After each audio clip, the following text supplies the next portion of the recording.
ada agenda besar dan ada orang besar di balik kasus ijazah. Saya pastikan, ya. Bapak sudah tahu. Gimana? Kira-kira siapa di balik? Ya, saya kira gampang ditebak lah.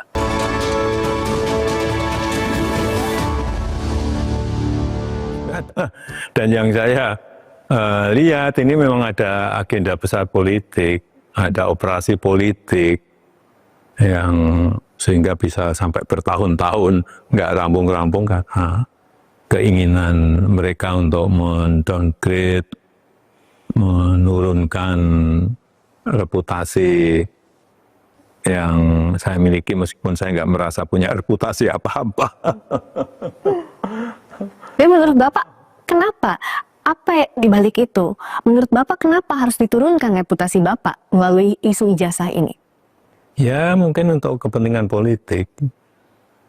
Kenapa sih kita harus mengolok-olok, menjelek-jelekkan, merendahkan, menghina, menuduh-nuduh? Semua dilakukan untuk apa kalau hanya untuk main-main? Kan mesti ada kepentingan politiknya di situ.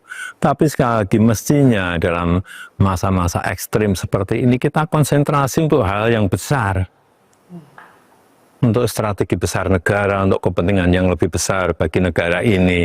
Misalnya tadi yang berkaitan dengan menghadapi masa-masa ekstrim, menghadapi masa-masa perubahan karena artificial intelligence, karena humanoid robotic, sehingga jangan malah kita energi besar kita pakai untuk urusan-urusan yang sebetulnya menurut saya urusan ringan.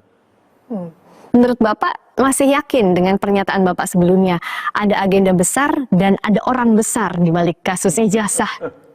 Saya pastikan, ya. Bapak sudah tahu. Gimana? Kira-kira siapa di balik? Ya, saya kira gampang ditebak lah.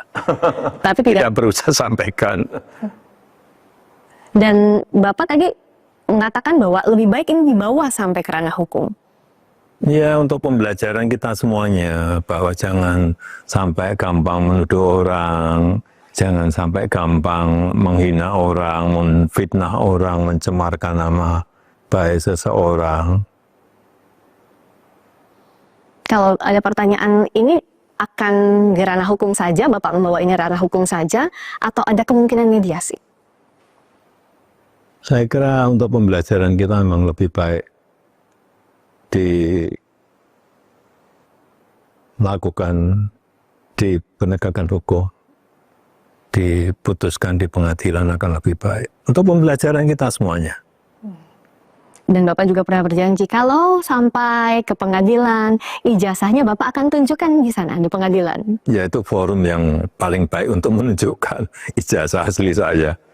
Dari SD, SMP, SMA, universitas semuanya kan saya bawa. Untuk pembelajaran hukum, memang apa yang Bapak khawatirkan kalau ijazah ini, kasus ijazah ini terus bergulir di luar soal tudingan ijazah palsu? Ya, kan bisa terjadi tidak hanya kepada saya, bisa ke yang lain, bisa ke menteri, bisa ke presiden yang lain, bisa ke gubernur, bupati, wali kota, semuanya. Dengan tuduhan asal-asalan. Tapi kalau menuduh dengan bukti, itu yang baik.